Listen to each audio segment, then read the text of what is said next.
Success is not an accident, nor is it a matter of luck or mere wishful thinking. It is a process, a deliberate act of shaping the chaos of life into something meaningful, and at the core of this process lies clarity. Without clarity, you are a ship lost at sea, battered by the waves, drifting aimlessly, subject to the whims of the wind. But with clarity, true unshakable clarity, you become the captain of your destiny, steering toward a defined horizon with purpose and resolve. Most people do not fail because they lack intelligence, talent, or resources. They fail because they have no clear vision of where they want to go. A person without a clear goal is like an archer shooting arrows in the dark, hoping to hit something worthwhile by accident. But success is not an accident. It is the inevitable consequence of clarity and action combined. When you define your vision with absolute precision, everything else begins to fall into place.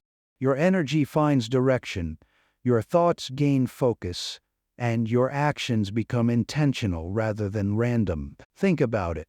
If you don't know where you're going, how can you expect to get there? How can you expect to endure the struggles, the rejections, the failures that life throws at you if you haven't anchored yourself to a vision so strong that it keeps pulling you forward?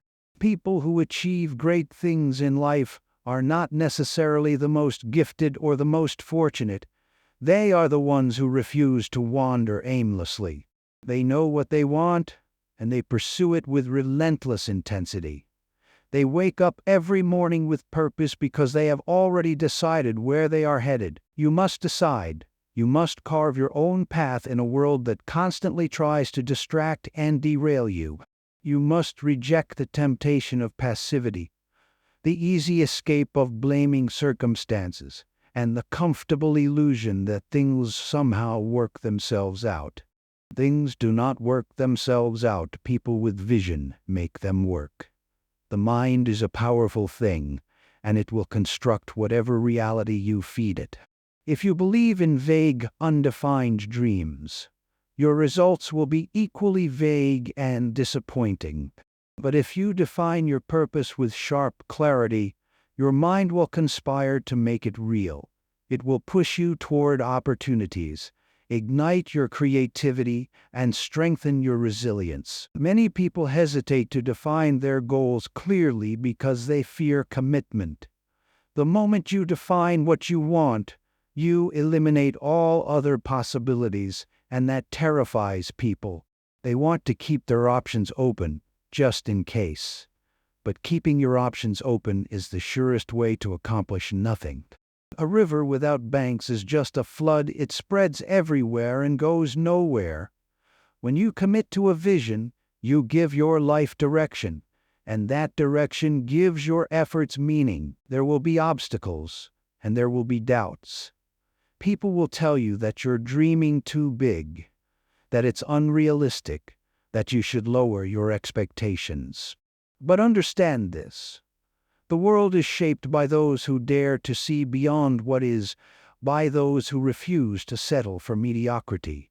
Every breakthrough, every revolution, every act of greatness in history was driven by someone who had the audacity to define a vision that others could not see. Success is not reserved for the lucky.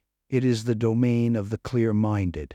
If you want to achieve something extraordinary, you must first be willing to see it in your mind so vividly that it becomes more real than the doubts that surround you. And once you see it, you must commit to it fully, without hesitation, without second-guessing yourself every step of the way. Your life is too valuable to be lived by default. Do not let others dictate your path. Do not wait for permission to pursue what sets your soul on fire. Stand up, decide. Define your vision with clarity so strong that it drowns out every excuse, every fear, every voice that tells you to play it safe, because clarity is not just the beginning of success, it is the very fuel that drives it.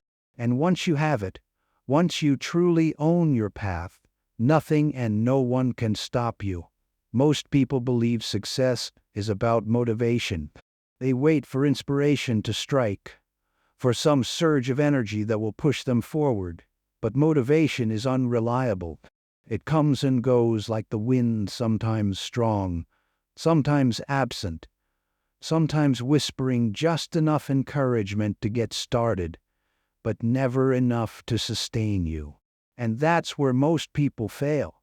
They think they need to feel good, to be excited, to be in the right mood before they act. But the truth is, success is not built on motivation. It is built on discipline. It is built on the ability to do what needs to be done, even when you don't feel like doing it. If you only work hard on the days you feel inspired, you will never accomplish anything significant. Champions are not made by bursts of effort. They are forged in the furnace of consistency.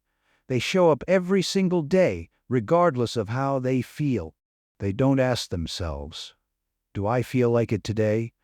They don't negotiate with their emotions. They get up, they put in the work, and they do it again the next day. That is the difference between those who dream of success and those who achieve it. Look at anyone who has reached the top of their field: athletes, musicians, entrepreneurs, thinkers. None of them relied on fleeting moments of motivation. They built habits. They turned discipline into a way of life. They understood that excellence is not a single act, but a series of small, consistent efforts repeated over time. A writer doesn't produce a masterpiece in one night of inspiration. He writes every day, refining his craft, pushing through the days when the words refuse to come. A champion boxer doesn't train only when he feels strong. He fights through exhaustion, pain, and doubt, because he knows that consistency is the key to mastery. The most successful people in the world don't necessarily enjoy the hard work more than others. They don't wake up every day thrilled to grind, to sacrifice, to endure. What sets them apart is that they do it anyway. They understand that discipline is a muscle, and like any muscle, it must be trained. The more you exercise discipline, the stronger it becomes. But the opposite is also true. The more you allow yourself to make excuses, to procrastinate, to wait for the right mood, the weaker your willpower becomes. Every time you choose comfort over discipline, you reinforce the habit of failure. There is an old saying, "You do not rise to the level of your goals, you fall to the level of your habits." You can have the grandest vision in the world, the most ambitious dreams, but if your daily actions don't align with that vision, you will never reach it. Your success is hidden in your routine. It's in the small, unglamorous actions you take every day: the early mornings, the late nights, the hours of focused effort that no one sees. It's not about making massive leaps. It's about showing up, over and over, until success becomes inevitable. People love to make excuses. "I don't have time. I'm too tired. I'll start tomorrow." But deep down, they know the truth. They know that every excuse is a lie they tell themselves to avoid discomfort. And that's the real problem. People avoid discipline because it's uncomfortable. It requires sacrifice. It demands that you push past resistance, that you face your weaknesses, that you confront the reality that success is not easy. But here's the thing: neither is failure. Living with the regret of wasted potential is far more painful than the temporary discomfort of discipline. You have to decide. Are you going to be the kind of person who only works hard when it's easy? Or are you going to be the person who does what needs to be done, no matter what? Are you going to let your emotions dictate your actions, or will you master yourself and take control of your future? Because in the end, that's what discipline is. It's self-mastery. It's the ability to command yourself to act, even when every part of you wants to quit. Success is not reserved for the most talented, the most intelligent, or the most fortunate.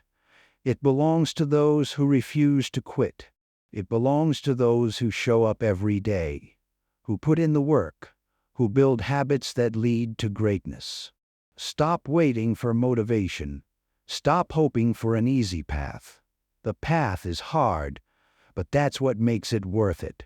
Embrace the discipline, do the work, and watch as success becomes not just a possibility, but a certainty. Failure is inevitable.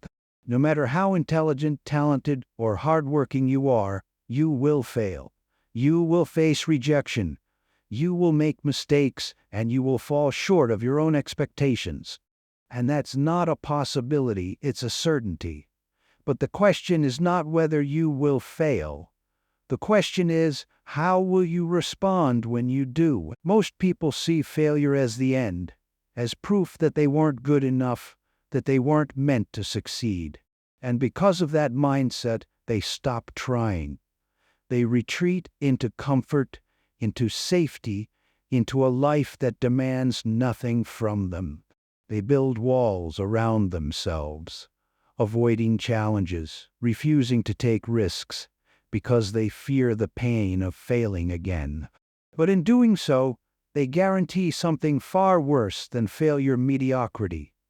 A life spent avoiding failure is a life spent avoiding growth, and that is the slowest kind of death. Failure is not the opposite of success. It is a necessary part of it. Every great achievement, every breakthrough, every moment of triumph is built on a foundation of failure. People look at those who succeed and assume they must have had an easy path, that they must have been naturally gifted, or lucky, or born into the right circumstances. But what they don't see are the countless defeats that came before the victory. They don't see the nights of doubt, the setbacks, the rejection letters, the businesses that collapsed, the speeches that flopped, the books that no one wanted to publish. They don't see the years of failure that forged the strength necessary for success. Think about the greatest people in history. The most successful entrepreneurs, artists, scientists, and athletes, all of them failed. Many of them repeatedly, often on a catastrophic scale. Thomas Edison conducted over 1,000 failed experiments before he invented the light bulb. Walt Disney was fired from a newspaper because he was told he lacked imagination. Michael Jordan, one of the greatest basketball players of all time, was cut from his high school team. These people had every reason to quit, every reason to believe that maybe they just weren't good enough. But they didn't, because they understood that failure is not a stop sign, it is a stepping stone. If you can change the way you see failure, you can change the course of your entire life. Most people take failure personally. They think that failing means they are failures. But failure is not an identity. It's an event. It is something that happens to you, not something that defines you. The only way failure can defeat you is if you allow it to. If you refuse to get up, if you refuse to learn, if you let it break your spirit, then yes, failure wins. But if you take failure as feedback, if you analyze it, if you extract the lesson from it and use that lesson to become better, then failure becomes fuel.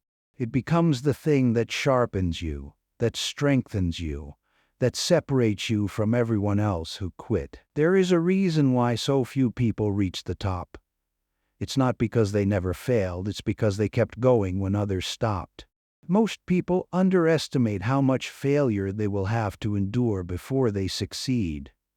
They think that one or two setbacks mean they aren't meant for something, that they should give up. But the truth is, success is often just one more attempt away, and the only way to find out if you're on the verge of a breakthrough is to keep going. You must make a choice.